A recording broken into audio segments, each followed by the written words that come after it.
RK நகர் வாக்காளர்களுக்கு பணப்பட்டுவாடா செய்தது தொடர்பாக புகாரில் பதிவு செய்யப்பட்ட முதல் தகவல் அறிக்கையில் யாருடைய பெயரும் இடம்பெறாதது ஏன் என்று சென்னை உயர்நீதிமன்றம் கேள்வி எழுப்பியுள்ளது. வழக்கின் டைரியை தாக்கல் செய்யவும் நீதிமன்றம் உத்தரவிட்டுள்ளது.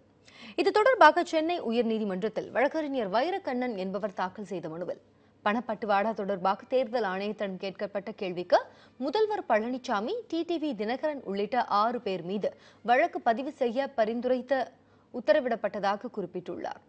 மேலும் அபிராமிபுரம் காவல் நிலையத்தில் பதிவு செய்யப்பட்ட எஃப்ஐஆரில் குற்றம் சாட்டப்பட்டவர்கள் யார் பெயரும் இடம்பெறவில்லை எனவும் மனுதாரர் குற்றம் சாட்டினார். வழக்கை விசாரித்த நீதிபதிகள் முதல் தகவல் அறிக்கையில் குற்றம் சாட்டப்பட்டவரின் பெயர்கள் இடம்பெறாதது ஏன் என்று கேள்வி எழுப்பினார். காவல் நிலையத்தில் பதிவு செய்யப்பட்ட வழக்கின் டைரியையும் இது தொடர்பாக தேர்தல் ஆணையத்தின் 34 பக்க ஆவணங்களையும் நீதிமன்றத்தில் தாக்கல் செய்து விளக்கம் அளிக்கவும் உத்தரவிட்ட நீதிபதிகள் விசாரணையை ஜூன் 23ஆம் தேதிக்கு ஒத்திவைத்தனர்.